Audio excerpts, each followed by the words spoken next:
starting the process as far as putting it down. I'll get out the plastic and everything. I want to give it a day to, and you'll see why. Then I'll turn around and tomorrow we get covered with plastic. And I can show you an example. Yeah, we're all going to probably before I actually do the whipping, I'm going to down over section on old bales a bit of so yeah, we're at today, and then I'll probably get around to finishing tomato trellis. I got that to do today. So it's gonna be a few things I got to stream today. We got the wrens and they've started poking their heads up around at the various. What you looking at, huh, buddy? Was that pretty cool? I got opportunity. I'm gonna keep this here. That's for my summit.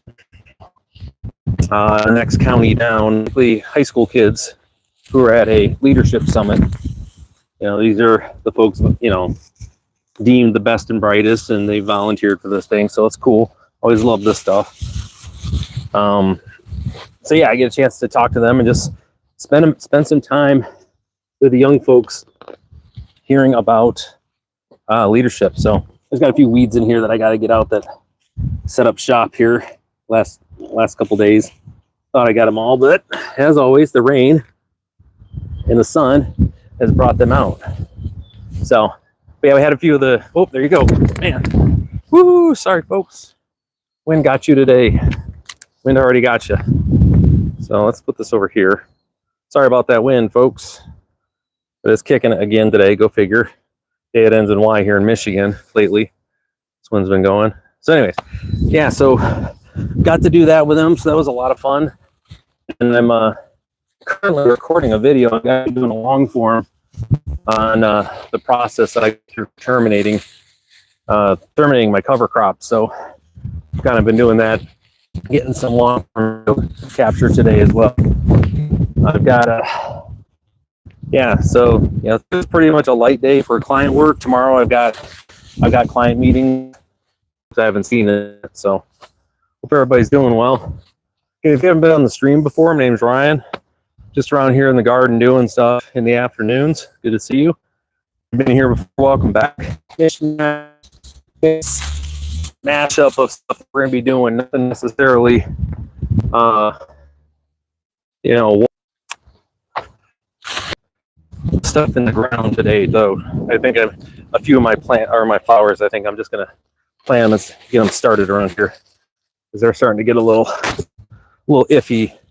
So it comes to the cold, so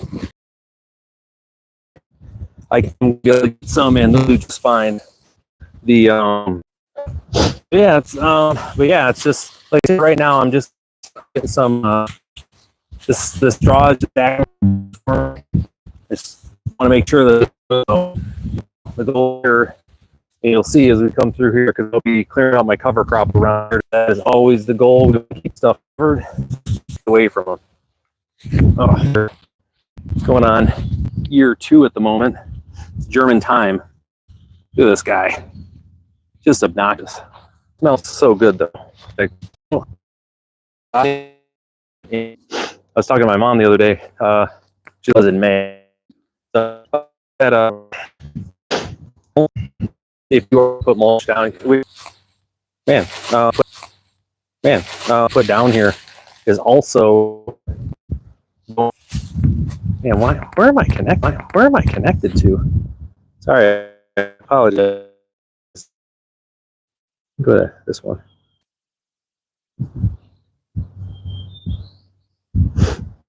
Connected, there you go, okay. All right, trying that again, folks, sorry about that. But I was saying, one of the things you want to make sure you do is, when you're doing your cover crops, when you have your mulching on here, just understand it's weeks of growth on it. Then you set it up. You come out and actually temper it, and then plant it, and you'll see better results, much stronger. Really, this guy is just being a pain. There we go. This crabgrass stuff is such a pain. I was saying it's year 2 on the property, and we're still working through all the crabgrass issues, but we'll get through. But anyways, so just do that and you'll be fine. And again, that's one of the reasons why I have my greenhouse is because I do mulch everything. I do mulch my garden, especially this year with the cover crop. It's going to have the winter rye on top of it. But you want to have everything germinated ahead of time, or else it's going to be very delayed. Let that clover go for a little bit. It's doing good stuff over there. So now again, this one thing you want to make sure you're careful with all of your straw and everything is get it from a source you trust. Now this stuff has been out in the, one, it's from an area where I'm not worried about any PFAS or any of those other chemicals getting in, but it's older straw. It's been around for a while, and it's been rained on, and any seeds that were in here have already germinated like 6 times. So we're good. I'm not worried about bringing any other new weeds into the property. So there's that. I think looks good. All right, so that looks pretty good there. All right. Now we're just doing a little bit of cleanup over here and kind of show you. Earlier, I was doing some long form video. Hey, welcome everybody. Long form video on how to basically terminate cover crop. So, that was earlier today, and now I'm into, like I say with anything, it's the work side of it, right? This is more of the, I love just basically talking with y'all on the stream here. It's so much fun. So that's why I live stream, get a chance to chat with people. It's not about, although I do appreciate the subs. If you haven't subbed yet, please do make sure you hit the notification bell to get notified when I go live. But the reason I do this is I get a chance to talk with folks like you. The long form videos are fine, and they're important. But I like being on here to be able to answer questions, or you guys tell me if I'm doing something incorrect, which I'm learning from. I learn so much from my streams, so it's great to have you all on here. Again, my name's Ryan. I just today is a day of cover crop termination. We are going to be killing some winter rye and getting it prepped to be covered tomorrow in some plastic.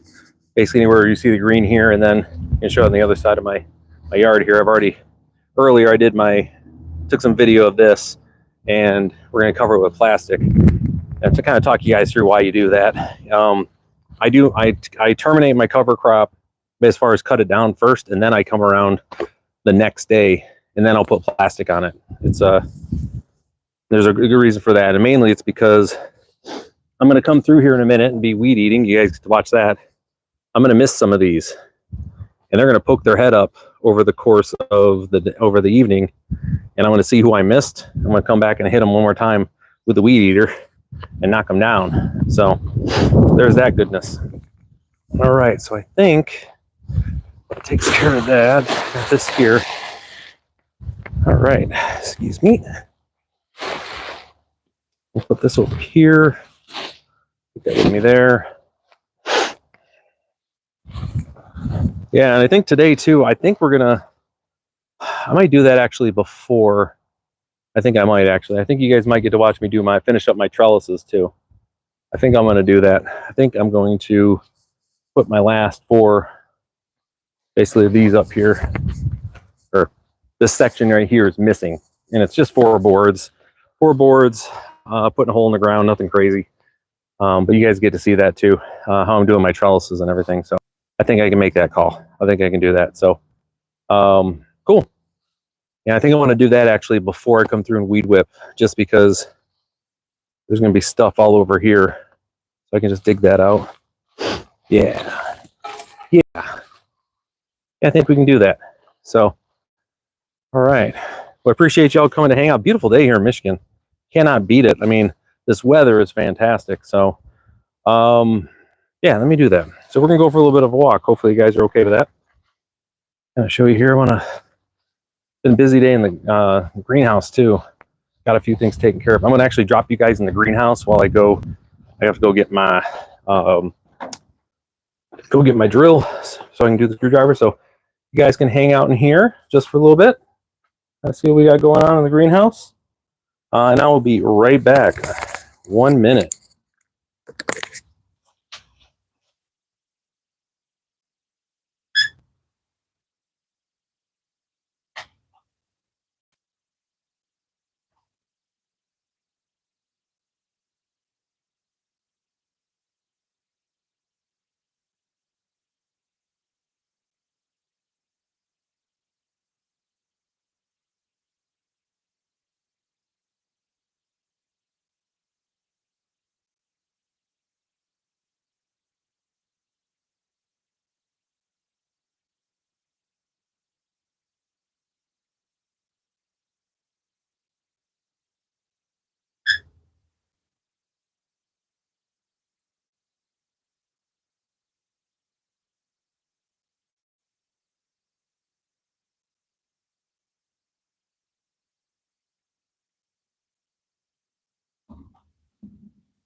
Okay, I am back. Good to see everybody. Grab my mic real quick. Up and running. Okay, so got this bad boy, and this only takes a little bit here. There's the trailer we worked on Saturday before we got all the rain. Basically put all of the. It was great on stream here. Got to hang out for a little bit. People got to see me as far as putting the floor and the sides in on that trailer. This won't take too long. Got to stick these guys together real quick. Right here, they should be 3.5. 3.5. Yeah.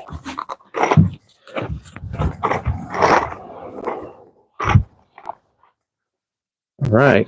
So let me just do this right on the ground here rather than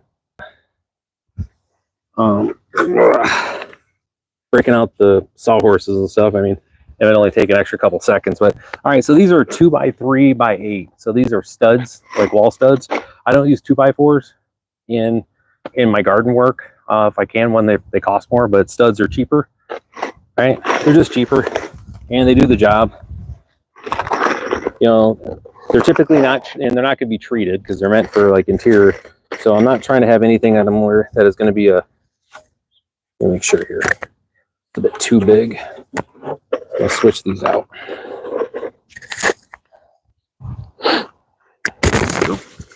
Lost you guys here. My mic came out.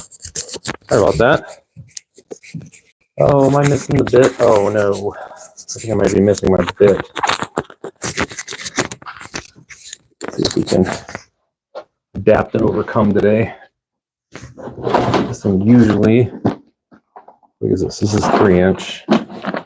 That's a bit. It normally comes with a bit. Let's hope that there you go. These are 2-inch. These guys will get the job done. Oh, they have a bit too. Man, I'm winning a little bit today, guys. I'm a little nervous because everything is kind of working out for me today. So whenever I have that type of stuff happening, I get a little concerned. So hey, welcome everybody to the stream. Yeah, when I start having things like work out, I start getting concerned. All right, so yeah, I was looking for a bit. Look at that, had one ready to go. Isn't that amazing? And there's one in here too. I love it. Yeah, I've got this other stuff is inside. So yeah, so today, pretty straightforward here. We're just going to be connecting these guys up. You know, just three screws. One on one end, one in the middle, one down. And then we're going to be using these for our tomato trellises. So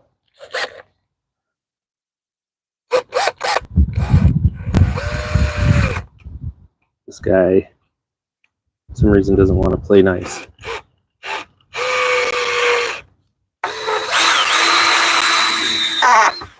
Like that. One.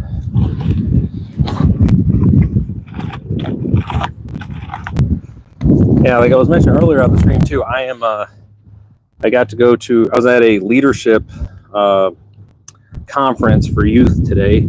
I was on the panel, getting to talk to the high school kids about leadership. You know, sorry about that. That's pretty loud.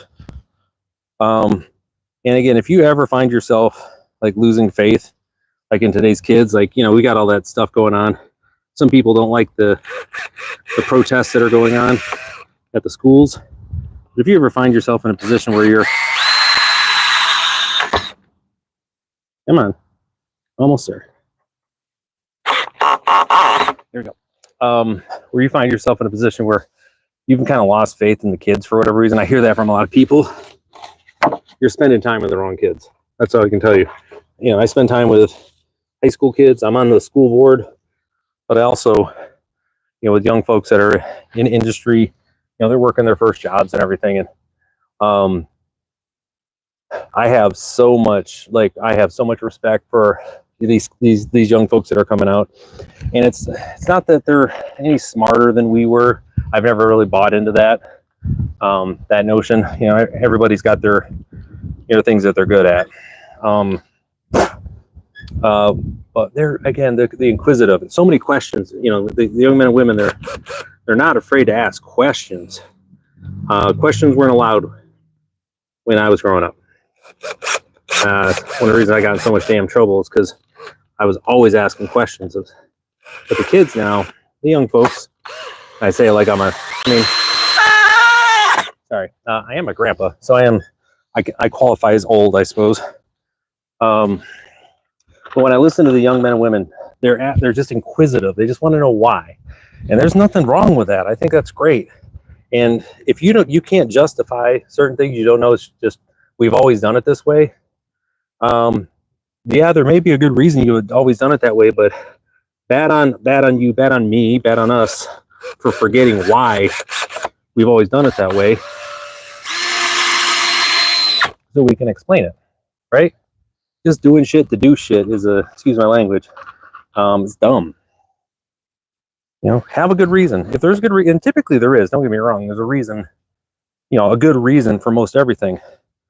But what if the reason changed? What if that the reason you did it is no longer actually anything you need to worry about? The case in point I'll use. There we go. The brownstones in New York, right? They if you look at the brownstones in New York, all of the entryway doors are up. They're up like this high. They're really high, right up there because of the steps. And the reason that they did that was because horse crap. All the horses, and it was just nasty awfulness down in the streets constantly because of the horse traffic. Terrible, right? Horse crap everywhere. So they didn't want they wanted to be up from it, not there. I mean, sanitary reasons, right? Rains, floods, and stuff. Well, just because you've always put your doors all the way up here, and you can't explain why. Like now, there's no reason to have your doors all the way up there anymore, right? If you're, that's the thing. The reason for those doors being up there is gone. So I know it's not the best example, but it's one that comes to mind. I've used before. That now that we don't have horses everywhere in New York, your brownstone, you don't have to have, you don't have to have these right ones. Sorry, you don't need to keep your.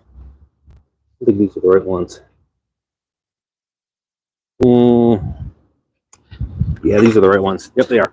Yeah, you don't need to keep your doors like 3 feet up. So, anyways, all right, enough of the history lesson. Let's get back to gardening stuff. So, I'll grab these on the way back. I'll come back and grab them. So, I'll grab you. We're gonna head back out and start back on the tomato trellises again. Check this out. So, everybody's having a good day today. I'm happy. We got sunshine out here. We're starting to terminate some of getting into terminating my cover crop. And that's the thing too with gardening that I really enjoy, right? So here we are. Let's try to find the best spot for you here. So there you go. So you can get in on the action. The thing too with gardening, right? I love about it. It's planning. I threw these wheat berries down in October, end of September, October last year. So end of September, beginning of October. So knowing that I was going to be at about this time this year, cutting it all down in preparation. There's a cycle and there's planning. It's one of the things I enjoy about gardening. Got to keep your wits about you. All right, let me grab a couple things here.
All right, I'm back now.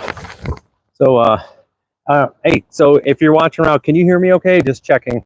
Sometimes my mic cuts in and out. I just want to make sure, especially when I go off camera like that. So I got the little green light that's saying you can hear me, but I just want to make sure for anybody there. So if somebody watching can just say, yo, you hear me, that'd be great. Usually takes a second, I know. Do that there. There. Okay, so I should be on now. All right.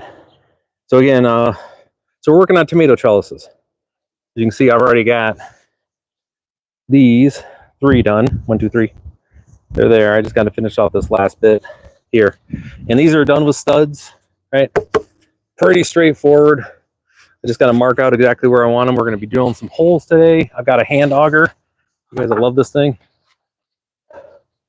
So with that, again, welcome everybody. If you haven't been on the stream before, my name's Ryan. I come on the garden. I do stuff.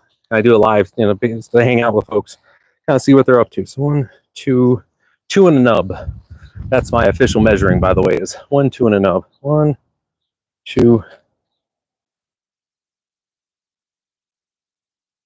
1, 2. And nubs. That's right here. Swink. All right, right there. Give or take. Double check. Again, measure twice, drill hole once. 1.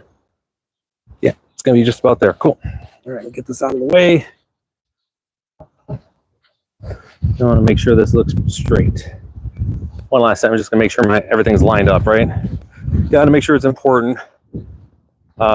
So we're gonna move over to the right just a little bit with that guy. Reason being is, I mean, end of the day, it's just a, you know, it's just a garden. It's not like it's gonna mess up the tomatoes if they're not completely straight. But I don't know if you can see, I've got a road back here. I got these neighbors that come by.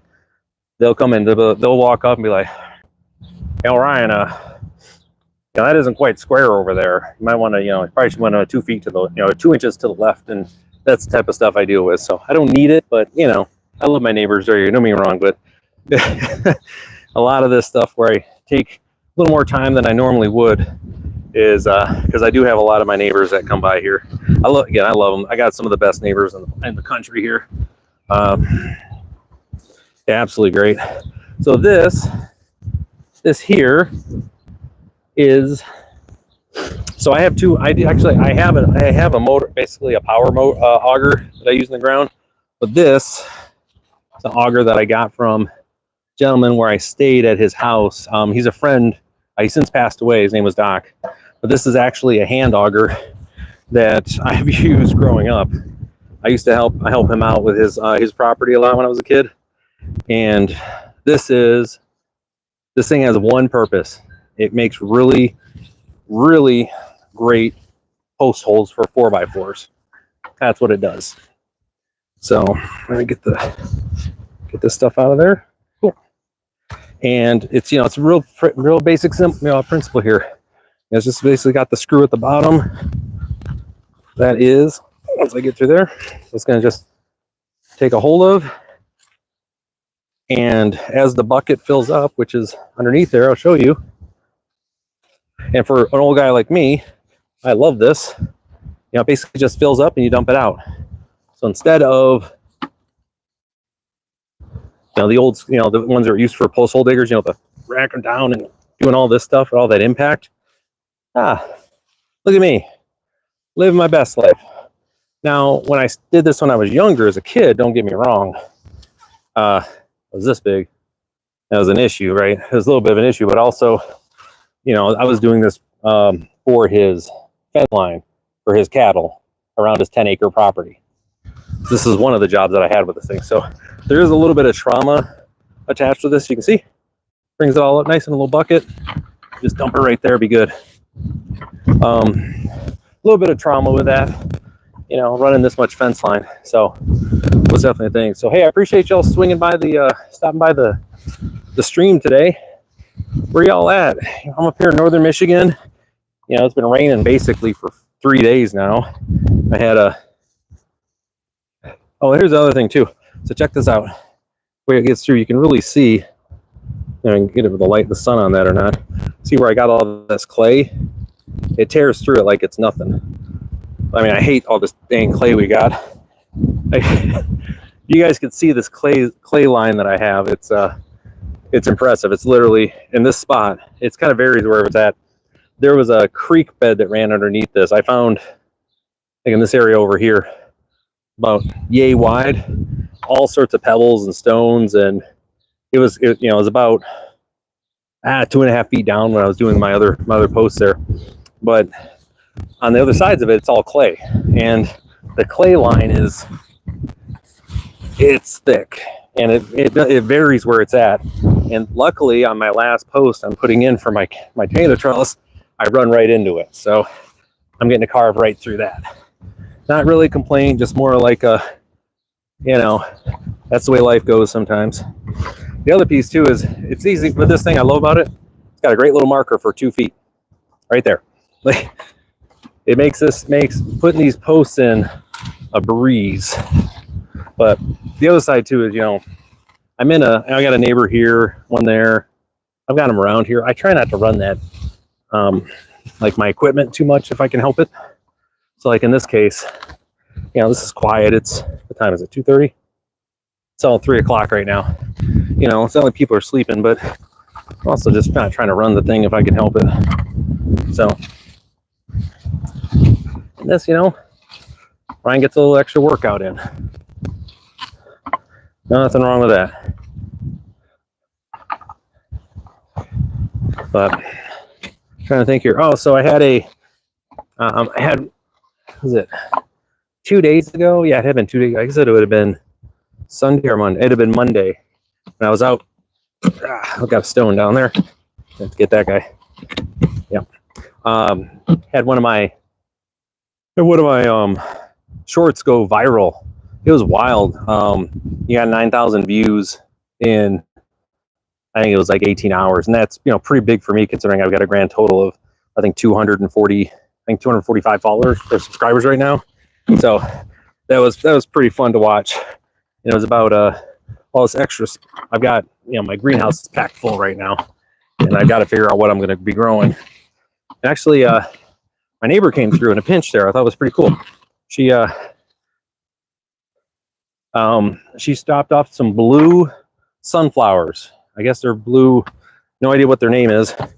She just handed me some seeds, so I'm taking a little bit of faith in her. I mean, she used to be my babysitter, so I think I can trust her. But so anyways, there you go. 2 feet down. Took us no time. This is like, I love this thing. I love this auger. I wish everybody had an opportunity to use this thing. And if you want to, feel free to come by. I'll let you dig a random hole for me. That'd be great. But anyways, yeah, so I'm gonna do some blue sunflowers around the property. See how that goes. No idea what they are, what size. I'm just gonna treat them like the regular sunflowers. So, all right, that looks pretty good. Get this guy in here. All right, so post hole placement 101. All right. Before you get too far down with any of this stuff, you just want to make sure that your measurement was correct. The one that you just I kind of eyeballed. So I got this cross member right here. I'm gonna place it right here at the halfway point because that's kind of where I'm at. I'm gonna bring it over here. That lets me know that I am going to be pretty darn snug here because I made my hole too far that way. Is what it is. Yeah, I think I did. But I'm not too worried about it though. I will make it work. I just want to be able to say, you know, you want to check that. Like I said, it's a garden. It's going to be holding up tomatoes. It ain't got to be perfect. Cool. All right, I'll make that work. It's still going to look good. I just needed another inch. Not even another inch. It's like a half an inch on here, so that's okay though. We're going to make it work. Next spot on this is we are going to whenever you're putting your posts in, again, those just joining, these are 2x3 studs that are just basically screwed together. It's cheaper than buying 4x4s, and they're cheaper than 2x4s. Also, you know, they're kind of my favorite thing to work with, to be completely honest. So I like to have them. So with this, what you want to do, one, is take your time when you are repacking your studs, basically your posts like this. You want to do it in layers. Okay, you're basically just compacting layers, and I say just take your time. Too many people, I watch them. I've worked with these folks when I was in the military. It's the same thing. Had to do this in the military too. Depending where we were at, you know, I had to put posts on the ground. People would dump all the soil in and then try to compact it down. Two things: one, you can't compact it all the way down, and two, you're going to end up with air pockets because the soil is going to catch in certain spots, and then it'll fall down. You end up with these air pockets that as soon as you have water gets in there, it's going to work its way through. And it's going to blast, and your post is going to do this. Okay, so you always just do it. You know, just do it in layers. Take your time. Yeah, we're gardening. Want to be out in the sunshine. Don't rush. Too many folks are rushing nowadays. You know, let's just take our time and enjoy the fact that we get to be out here. All right, so again, for my neighbors, who I love, but also because my grandpa, I guarantee you, is always looking down on me and say, Ryan, is that level? Like, you know, it's funny the trauma we carry, and I don't mean that in a bad way, but the things that we get from our grandpa, you know, our you know, from the parents and those people that had an impact in our life, right? But I'll say that I was asked today at the leadership thing that I was at. I was asked to be on a leadership panel to talk to folks, and they asked me, like, okay, who was the person that you looked at when you were younger who, you know, you said would, or you would think would be the leader, you know, would be a leader for you, you know, made you wanted to be a leader, made you think you could be a leader. And, you know, I said that was my grandpa. That was easy. That was an easy answer. Jim Howe I mean, he basically handled just about everything around here. So easy peasy. All right, now before I get this all the way locked in, we're going to go ahead and place and screw in my, oh, excuse me. Yeah, we're going to basically screw in this piece right here. There we go. So I got, there you go, folks. Look at that. Now, still got to go secure it and everything. Look at that. We're gonna have tomatoes for days around here. It'd be great. Yeah, when I was doing this on stream the other day, when I first started doing this for my tomato trellises, I got to this point I was missing 4. I'm sitting there like, I know I ordered enough. I was going over the math and I was thinking, and then I looked over at my greenhouse. I was like, oh yeah, I'm using the boards. So mine is your dad. Michaela Marie. Now yours, your dad. That's sweet. What was it about your dad? Just curious.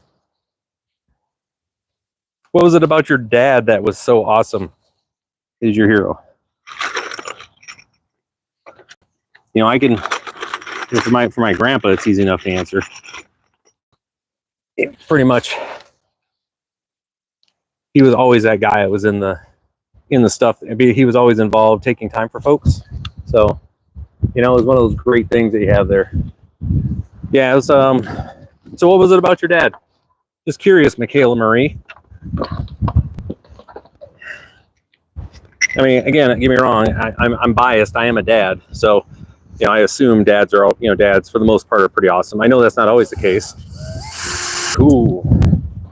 Sorry if that was loud for y'all while I was drilling here.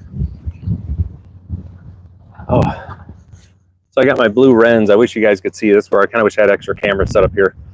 They're I've got 4 bird houses, right? Four bird houses around the perimeter of my my garden property, and the wrens have all moved in, which I love because they are voracious when it comes to getting after basically bugs.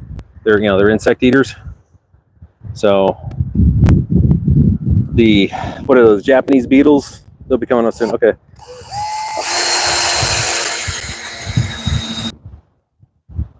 Oh, there you go. That's awesome. He's good with people, and he always does the right thing and makes them good there. That's great to hear. Have you told your dad that? Because that's the one thing I was talking about today too at this leadership piece, was make sure that when you do, whoever that person is in your life, whoever you have that connection with, make sure you let them know how you feel. It's awkward when you do it, but it's so impactful, because the vast majority of the time of people who are making impact on your life, they know that they're helping. But even when people say thank you, it's during the time that you're actually, they're helping you. So, it's like helping them for the task. But if you can do it where it's at a time that isn't associated with anything that they're helping with, out of the blue, say, hey, I appreciate you. Thank you so much for what you've done.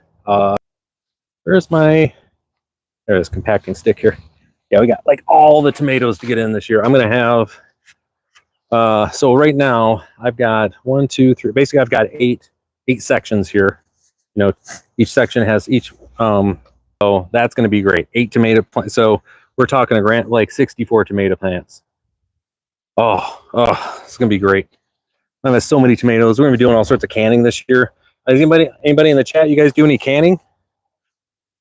I got a friend of mine I went to school with.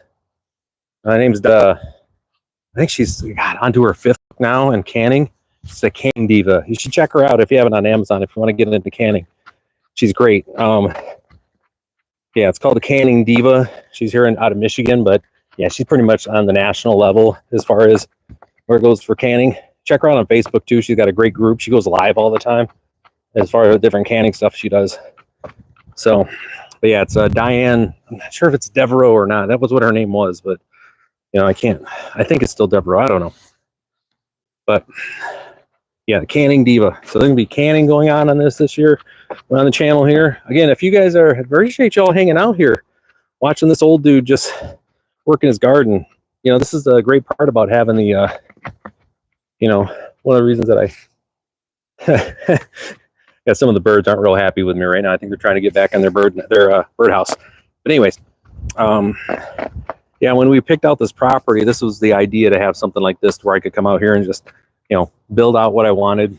And I'm going to talk to you guys through why I put these trellises here, because I had my tomatoes in a different spot last year, and I'm going to be able to show you,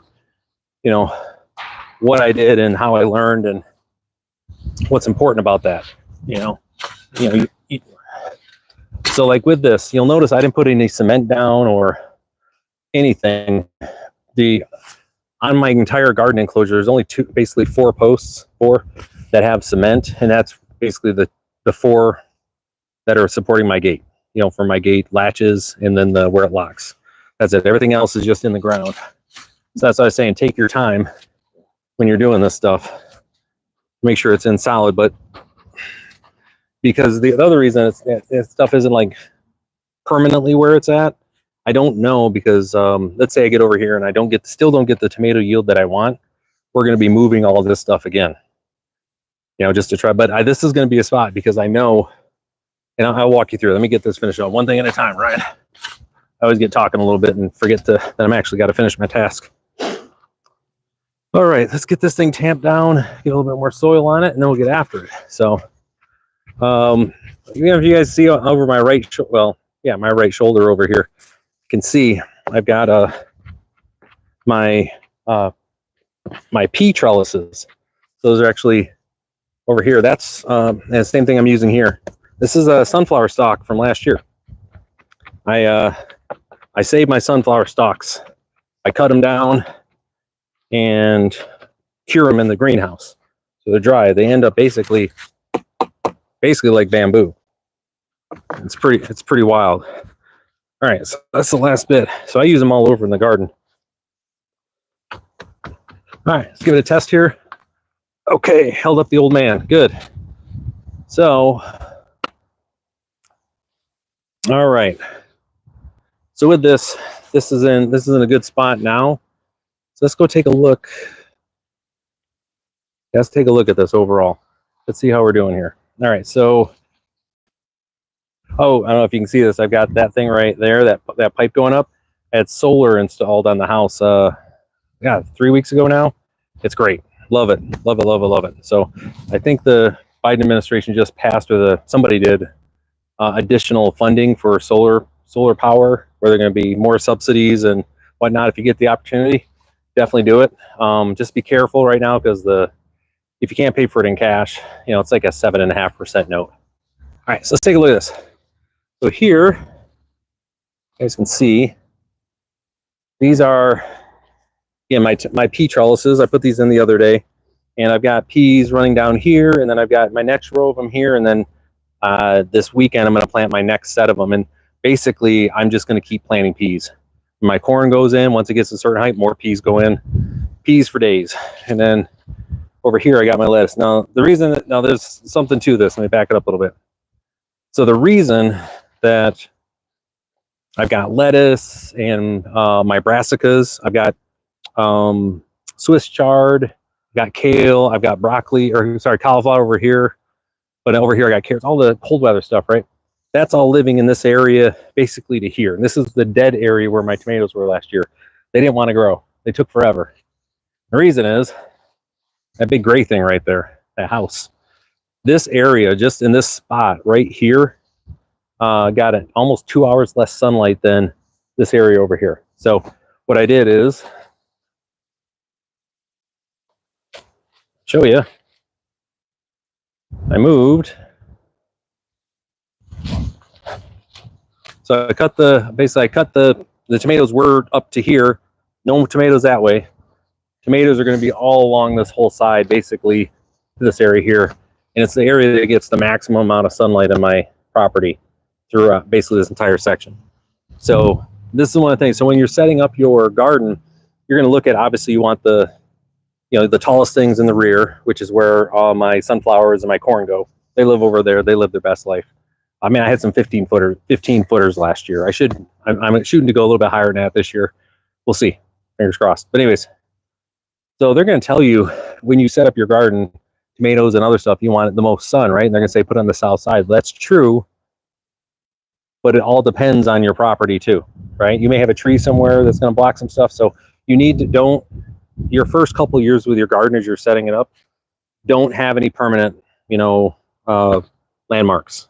Nothing, no monuments, lack of a better phrase, because you're going to be making some adjustments. Normally on the south end is where the north side is always your tall stuff. That's always going to be, that always is going to be that way, but it's at nearer to the south side. So anyways, just a little tip if you guys are first setting up your gardens this time, just keep that in mind. So, all right, these guys all look good. So with this here earlier on the stream, I had to put some straw down here for mulch. Anywhere that the ground, basically anywhere that we have the ground is uncovered is a bad thing. I'm gonna have tomatoes going in there in a couple weeks, coming from in there. So we want to make sure that this stays covered to protect the soil bacteria and the soil life in there. We don't want it drying out. We want to get cut off for a little while I'm basically weed eating in here. That's what's going to be happening. You guys get to watch that for a little bit. So, is there any questions on the trellises and kind of how I'm doing this? Because it's pretty straightforward if you haven't seen them before. But it's going to be, I'm gonna put in some eye bolts, or I'm going to run basically a hole all the way through. I think and basically just run cord down and then just wrap it around the tomato as they grow up, as they grow out. Because all the tomatoes I got this year, except for the stuff that's going to be in the greenhouse, are indeterminate tomatoes. And again, just as a reminder for those that don't know, that your tomatoes come in two types. There's determinate and indeterminate. Determinate, they grow to a certain height, they stop, they fruit, and they're done. That's it. Indeterminate are, neighbor over there waving at me. Indeterminate, they just keep growing. As long as you keep water and sun and keep them fed, they'll just keep growing up and up and up and up. So that's what this is for. I want to be able to basically get them up to this height by the end of the summer. So that should give me multiple times where I'm going to be able to pull out and do maybe 5 or 6, maybe basically do at least 2 or 3 trays of canning at a time. That's kind of the goal. So I can get a one San Marzano's going here. Then they come in the fall. I get a second set. That's kind of the idea. We'll see how it works out. You know what I mean? All right. So, and then I'm going to have a bunch of cherry tomatoes. Oh my goodness. I got all sorts of different colors, and it's going to be goodness across the board. So with that, I'm going to do some cleanup over here. I'm going to move you guys just kind of here. Again, I appreciate y'all. My Brussels sprouts here, they're starting to flower. Love them. The wife and I, we actually, we're going to do it again tonight. I cut off some the Brussels the leaves here, and we cooked those up with some butter and some garlic and all sorts of happiness. So a lot of goodness there. So the Brussels sprouts are not always just the, and they're not always just, you know, those little ball things. Oh, come here. So with by the one of the reasons I get asked also is why I broad fork, and you'll see that in another video. But why I do no-till. So this is a, you know, dandelion thing over here, right? I just kind of get them when I see them here. The root basically just comes out in one pull, like it's nothing. There's no, because of the compaction of my soil is so, it's so loose, my soil, that you can just pop those guys right out like they're nothing. So, all right. So what I got here, basically just going to kind of clean up and straighten up just a little bit. If anybody's got any questions, or I'd love to hear where you guys are at on the stream. You know, where you're currently at, if you've got stuff in the ground, if you're waiting, if you're new to the stream.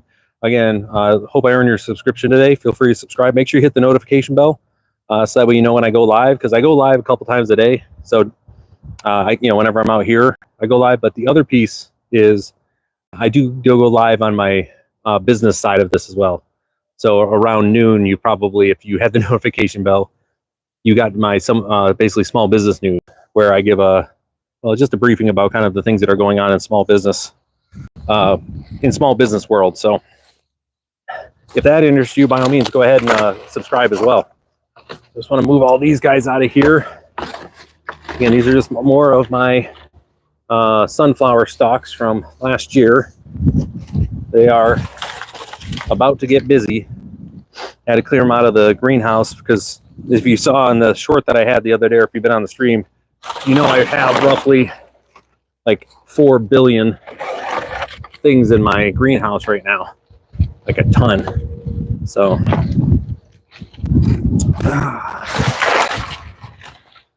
oh yeah, actually after this I got to do my compost pile too. I had mowed the yard yesterday, so I got a ton of grass I've got to incorporate in the compost pile too, which that was pretty wild. With the compost pile we had, we did it on stream together. It was fun. Gosh, when was this? Had been about 2.5 weeks ago now, 2 weeks ago. My compost pile was about yay tall, right inside the with the pallets. It's down here now, like just to show you how much the bacteria, they go to work. When you got the right bacteria, those aerobic bacteria in there, they will house through your carbon and your nitrogen like it's nothing, which is what they did. All right, so here's this. Last of these here. Okay, let me get the couple other things out of here. Oh, yeah, this is unfortunate. My wife, she put this lighthouse thingy out here in the garden. Right, little wind chime bell thing or whatever. How cute that was. We had a huge windstorm come through, and I didn't even realize over the winter, and it broke it because it was rocking back and forth. So I come out and this is all it's hanging. Poor thing. Made me feel kind of sad. My wife had done this, so got that, but that's all right. Well, we will persevere.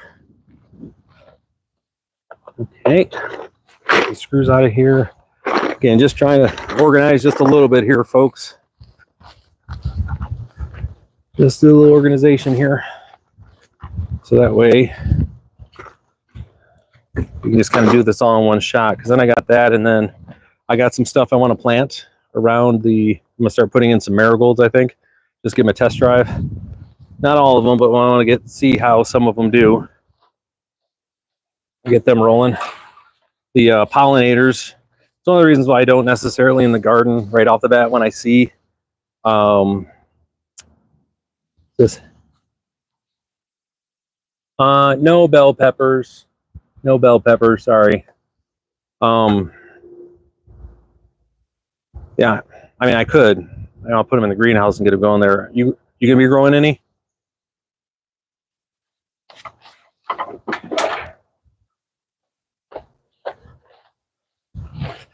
They're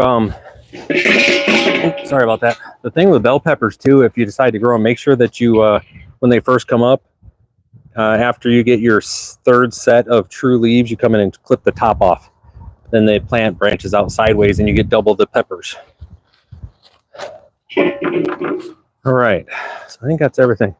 All right, so I am going to kill my mic for a little bit so you guys don't have to hear me weed eating, or I could just put it over here, I guess. You can kind of hear it, so you know it's on. So, and I take care of this weed eating right now.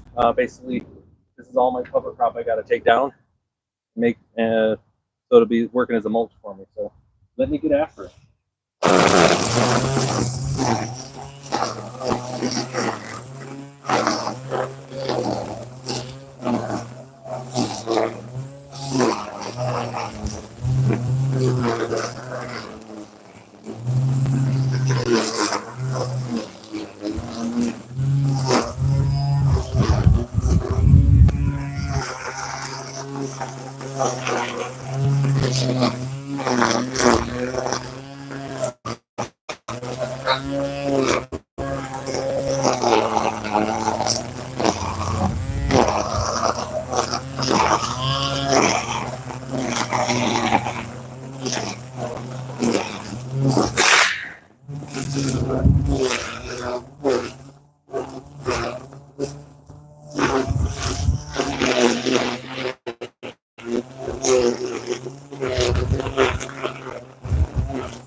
Right, just got a couple more to do here, and we'll get to planting. One thing.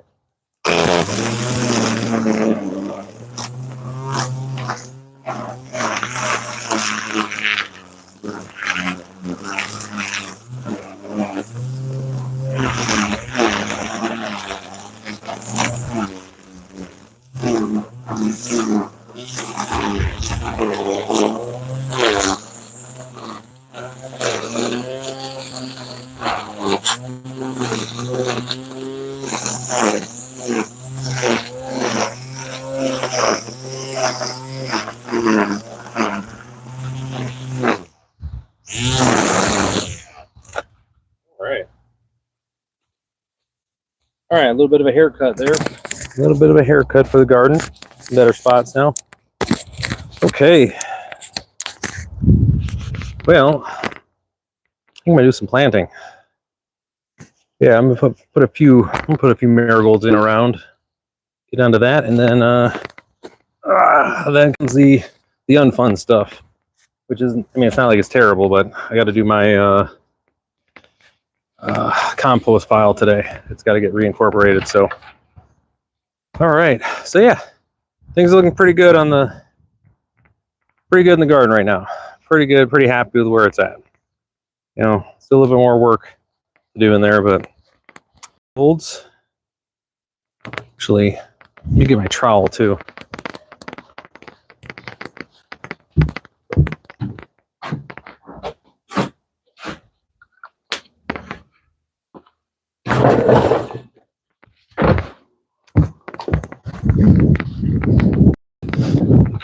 All right, trusty trowel.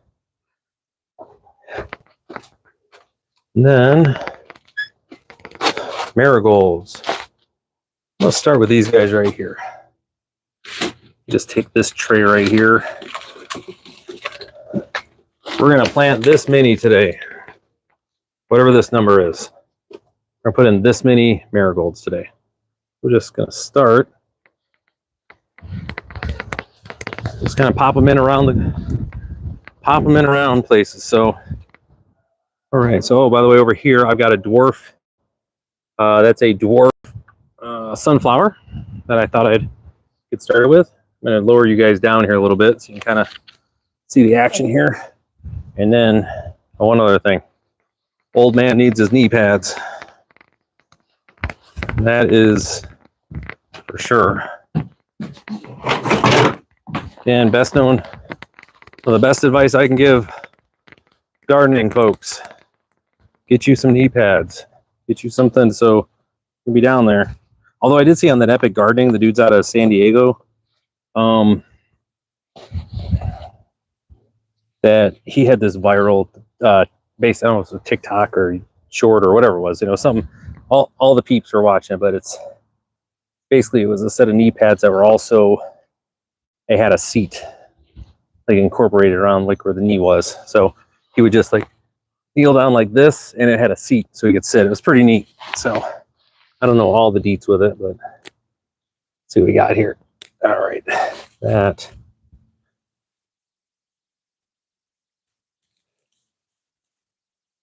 Now I have, now these are, so this is winter rye from that I had in as a cover crop. Some of it just spilled over here, so put it right there in the grass. It'll dry out and we'll mow it up. So I have also Michigan wildflowers all through this entire area around my garden. So we'll see how they do this year coming up. I did it on the side of my house last year and it was pretty dope. Not gonna lie. Good answer, because it was literally from a wildflower mix. So okay, there's one. Again, I'm just going to do this little tray of these marigolds. Now these are dwarf marigolds. You know, they're the ones that only come about yay big. And I have some that I'm going to be putting in with my tomatoes as well. You always want, they're a good companion plant for tomatoes. They give off, they have esters that they give off in their root system down here. You can see these guys are basically getting root bound. They have esters they give off that keep nematodes from setting, the bad ones from setting up in your tomatoes. So it's one of those things that if you know, as far as companion plants go, it's a good one. I don't even think I'm going to need my see what I was going to say. I don't even think I'm going to need my trowel for this. This stuff here is all nice and loose, just like I was hoping it was going to be. So yeah, this is a nice little break here doing this before I got to get in and go work up a sweat doing my compost pile, because it's in desperate need of it. That's for sure. And this is pretty thick with my compost here, or the mulch I did. This is really thick. So, you know, these are going to have plenty of room to, you know, moisture up and do their thing. And then this crabgrass, you can just see where it's at there. So it's intermixed here, unfortunately. Got crabgrass, as I mentioned, on this property. I'm still trying to day by day get rid of it in the garden here. Like I said, this was a field as long as I could remember.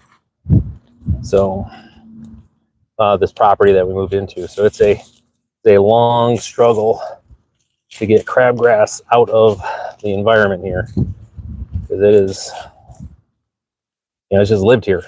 I have crabgrass. This is my house, and I moved in, and now I'm trying to kick it out of its place where it, you know, it set up shop for longer than I've been alive. So, all right. So again, getting these dwarf marigolds in.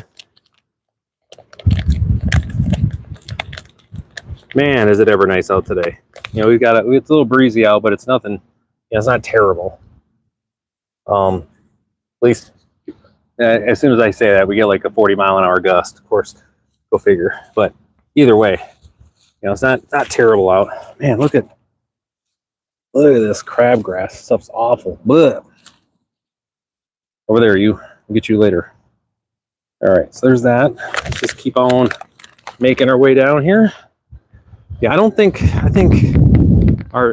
I'm too concerned about us having any major, ridiculous frosts anymore. We were down to 20. Where were we at? 24. I think it was 24, 26 degrees, like a week and a half ago.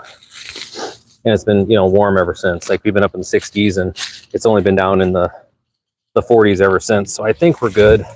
You know, there's always that possibility we get that late May, you know, cold plunge that tends to happen from time to time. And if that does, I'll just come out here and cover these guys up, or I may just let them suffer through it at that point, because they're going to be well past established at that point. I mean, they're already good, but, you know, I want to do my part.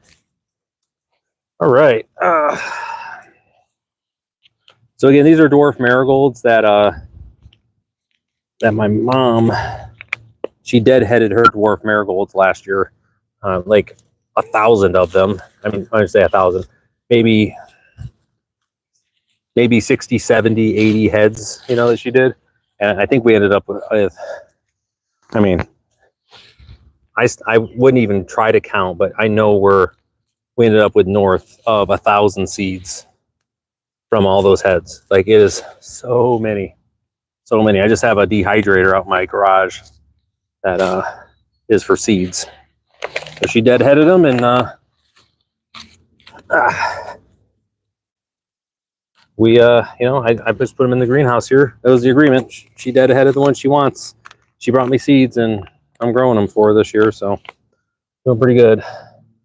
We've got to do our mulch for the park, or, you know, the local park that we have.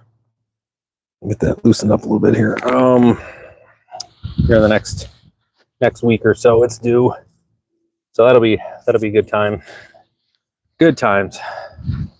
Oh my goodness, all this crabgrass just popped up over these last couple of days around here. So what happens when it warms up? You know, I put a ton of basically crabgrass suppressor around the yard, and my yard looks really good. I just, certain areas you just really can't do much about it, like here in this mulch where it's already set up shop and it's there. So you just have to go by hand, which you'll see me do multiple times a week. I'm just making my way around here, and, you know, wherever I see crabgrass, just start pulling it up and chasing the roots as far as I can. This is just obnoxious, but it's so loose in here because I've worked really hard to make sure that the soil is loose around here, that I can just kind of just chase it at this point. Chase them along and just get them all out at once. But by loosening everything up, it turns over the soil, which means we get more seeds coming to the surface, which means they warm up, which means they get sunlight, so now they're going to germinate. You know, it's that whole cycle of awfulness when it comes to dealing with anytime you're tilling, which is basically what I'm doing at this point, which I don't want to be doing, but it is what it is to get this crabgrass out of here. Oh my gosh, look at all this stuff. Awful. What are you doing, crabgrass? Get it together, man. That stuff. Oh, that is ridiculous.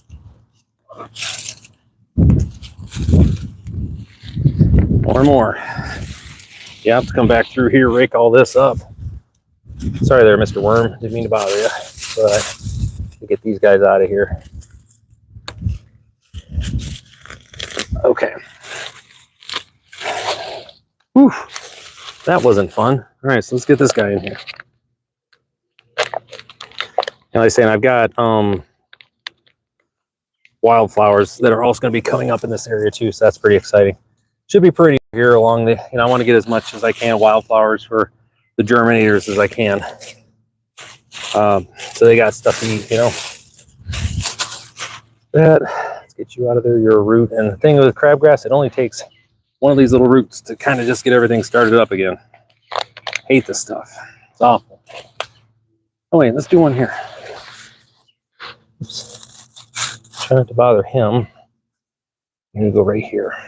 I do have a couple wildflowers coming up right here I don't want to mess with, but I do want to get another.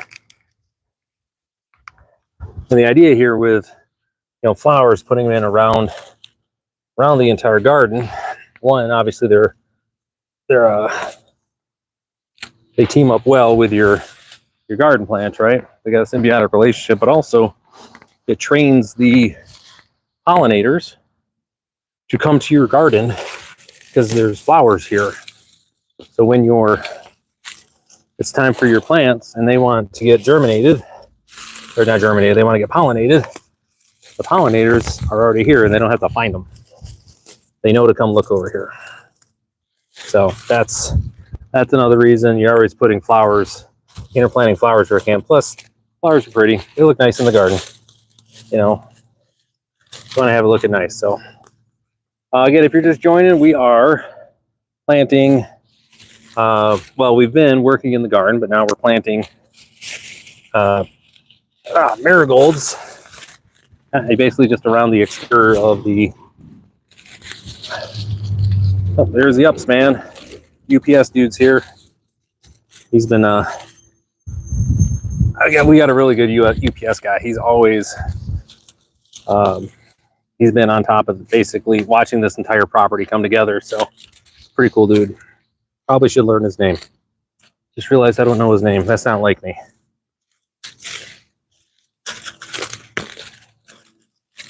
All right. Moving along here. Yep. Let's get you guys out of here. Oh, so gross. These guys are just nasty. This crabgrass. Yuck. Don't like it.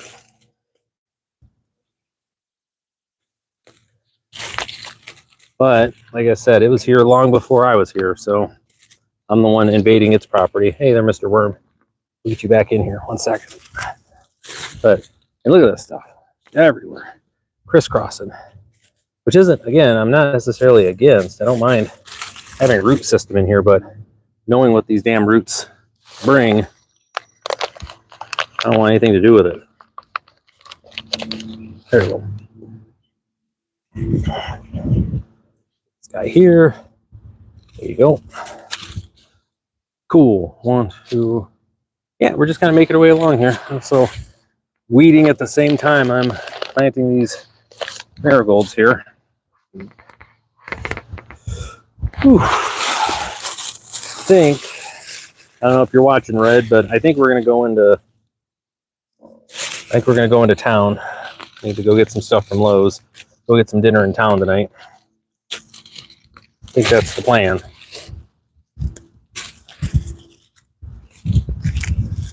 Let's see.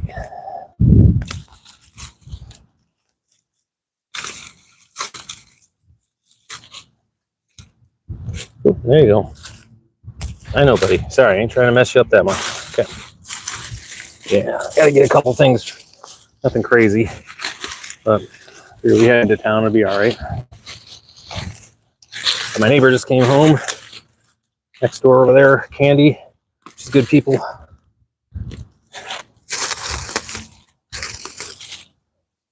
All right, what's we got here? There we go. Now working through here.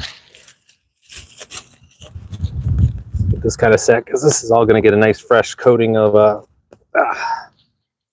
and none of my wildflowers are coming up here, so I'm not concerned. They don't always take where you put them, so just fine. There's that guy there. Continue down here. Let's get rid of this crabgrass. I mean, it comes up easy enough, but you know, it's doing its job. You know, it's supposed to be growing in here because the soil's open and it wants to make sure there's roots in there, because there's food to be taken care of, because the microbes are in there, right, making all the goodness. So it's doing its job, trading carbon for sugar, basically, with the microbes.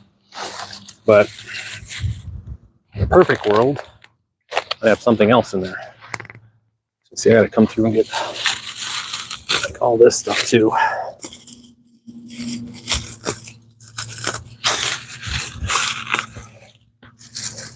Ooh. All right, get these last couple in here, and then save this crabgrass for another day. It's not going anywhere, that much I can tell you. All right.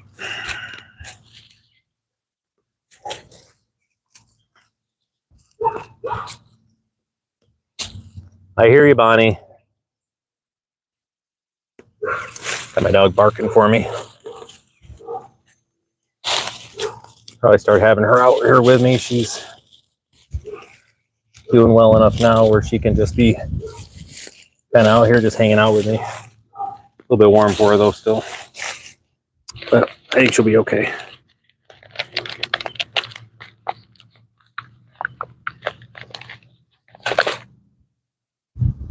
buddy. There you go. You main ones out of here. Oh my goodness, look at all of this. All these roots everywhere. It's okay though. Like I said, it's all part of the process here.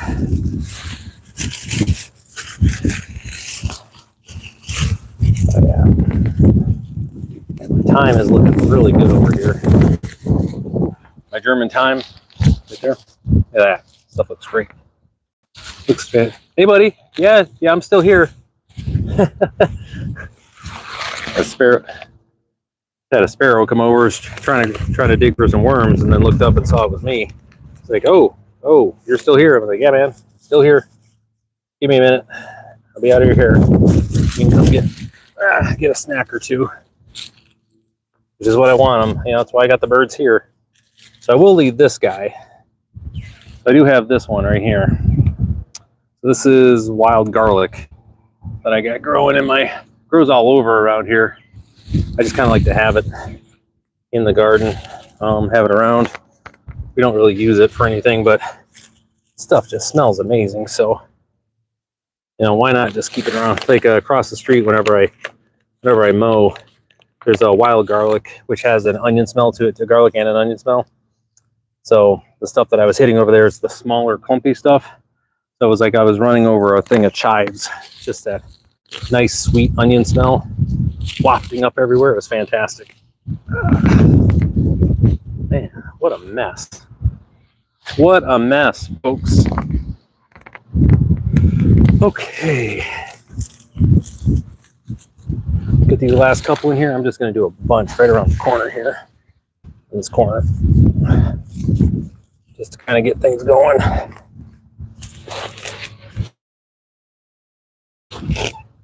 Stuff ain't hurting nobody. It's the crabgrass is the problem. And the dandelions. Come here, you. See what I mean? Look how easy those come out. That's why we do what we do in the garden. We keep that soil nice and uncompacted. A nice loose soil. Makes everybody happy. Makes everything grow better.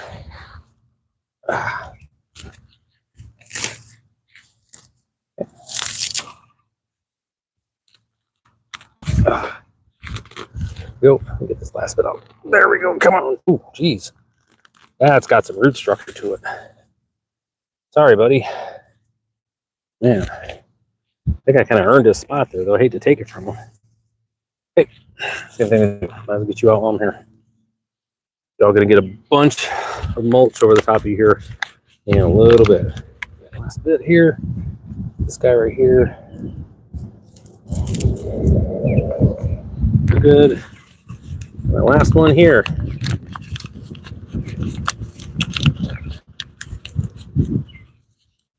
There we go. Okay. There we go. Those are done. All this has to dry out. Okay. So, making some headway today. Good. So our last bit, oh, the robins spotted me.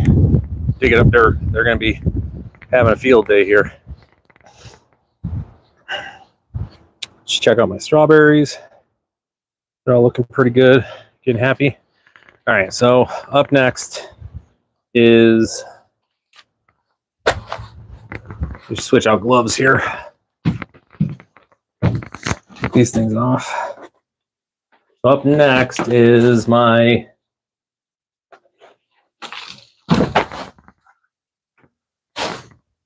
I'm going to say the words, I promise. I'm just getting to it. Up next, we are doing compost.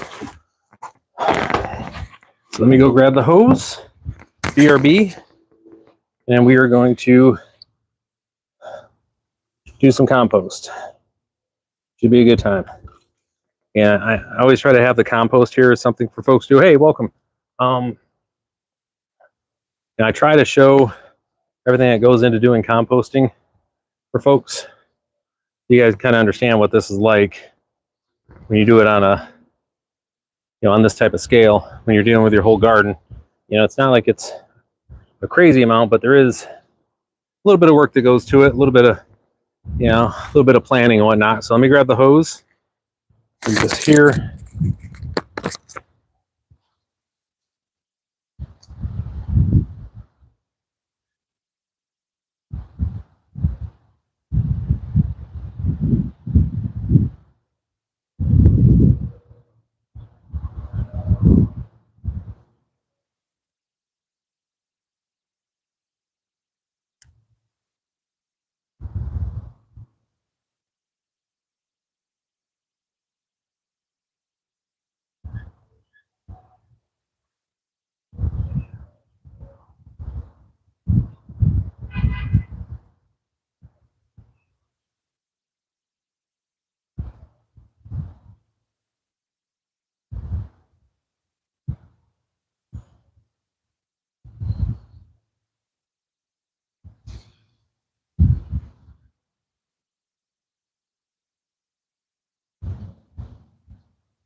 Okay.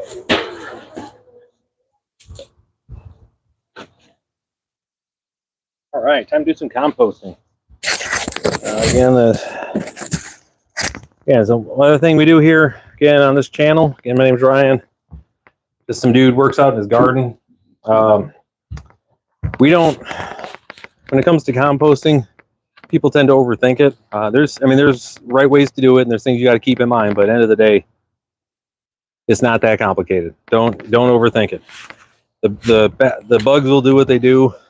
You just got to manage a couple things. So with that, a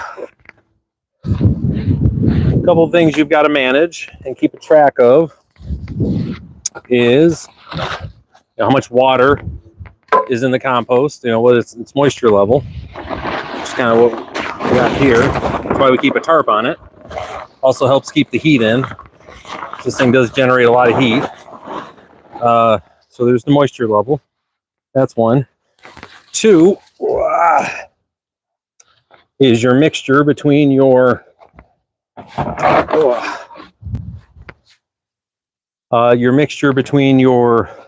your greens and your browns, basically your nitrogen and your carbon. Your nitrogen. See, almost forgot that. That'd have been bad. Okay, basically your nitrogen, which is your high nitrogen stuff, which is going to be your grass clippings and anything green that you have. It's got all the nitrogen in it.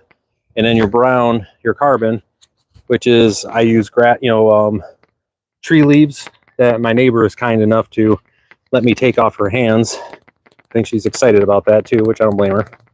Less for her she has to deal with. You want to have that, right? And then there's just a mixture with water.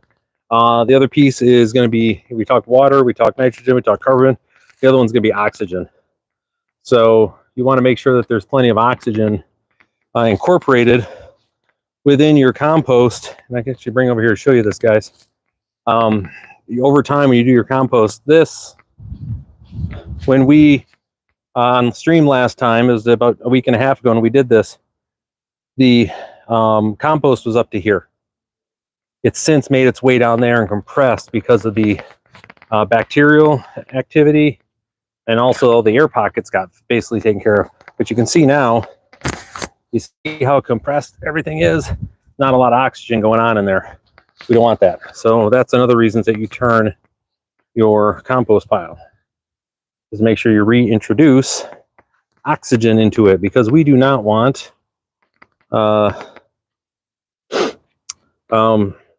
anaerobic, basically bacteria to take over. And if your compost pile is going bad if it stinks. Like, the thing with compost piles, when they're done right, you take care of them, they don't stink. They smell like the forest floor. It should be, I don't say musty isn't even the right word, but it's You know, it's like I say, it smells like the woods. That's what you want to have. When you get that part right, everything else is easy. The microbes take care of all the work after that. Your job is just to make sure you get them. The other thing, so why you have to mix them up too, is because grass is notorious. If you just leave it in a pile, it ends up making these mats, these flat mats that water can't get into, but also it blocks out all the oxygen. So it kills off all the anaerobic bacteria, and it messes up your kills off all the aerobic bacteria, and basically makes it compost yucky. That's when it starts stinking. So what we're going to do here is we're going to take a look at this. I want to see how this looks right now inside. So, the other spot too is your temp. The fifth thing, excuse me, there's 5 things you have to maintain. The last one is temperature. And I'll see how quickly I can get this over to you. So this down in there was about 140 degrees inside that pile.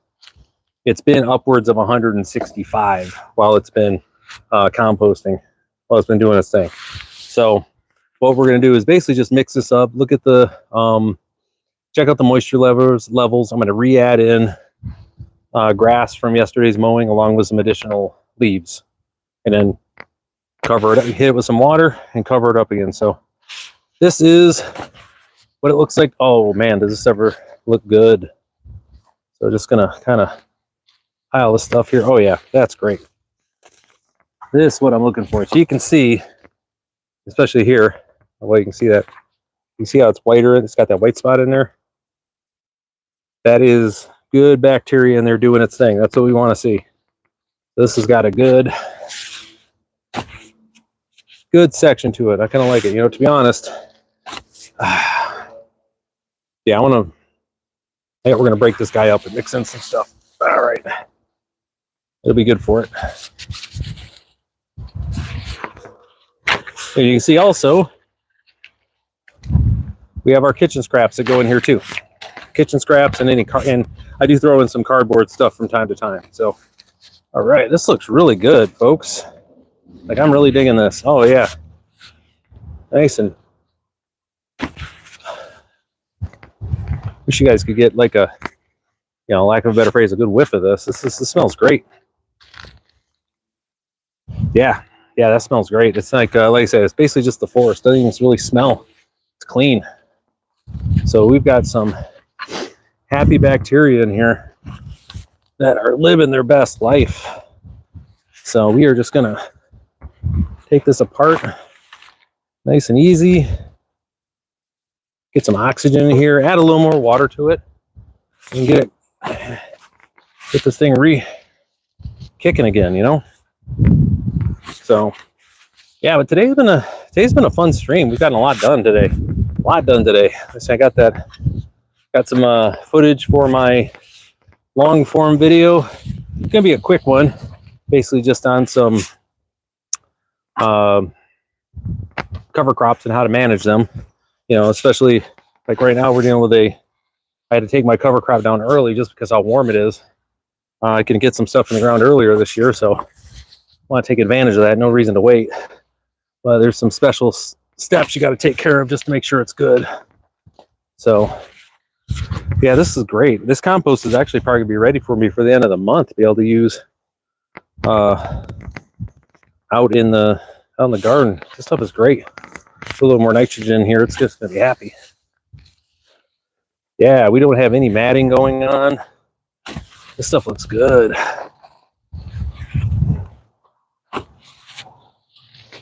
Yeah, I don't think honestly, this is some of the best compost I've had yet. This is looking really good. And so what you can use this compost for too, obviously got a lot of reasons. I'm going to use it basically for mulch in my garden. All this is going to be basically this, along with what I have here. And then I'm probably going to use some leaves too, just because I have them as additional mulch in my garden this year. That's the plan. Use it that way. So, whew, this is steaming. steaming in here, folks. Some good. Oh yeah, but it's definitely got compacted a little bit. You can see too. Yep, you can see here. So this is what I wanted to show you. When it gets compacted, you can see this. See how I got this grass in here? So I've got, it's nice and hot here too, by the way.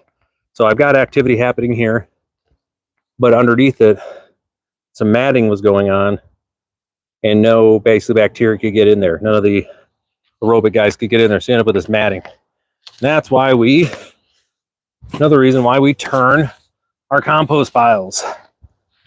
So we make sure this stuff's happening. Yeah, we do not want to have, I do not want to see matting, but I'm telling you,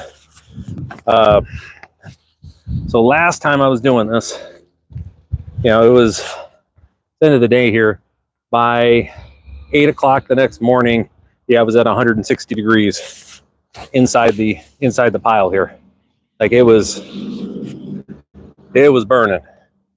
Lots of activity, lots of good stuff happening. But the other thing I'm looking at too when I'm going through this is looking at moisture levels. There's plenty of moisture in here, but I'm going to make sure I add more because I'm going to have new materials coming in. But the other side of that is I'm just looking at overall to see what the mixture looks like and just kind of see what the bacterial breakdown levels are like. So, oop, am I?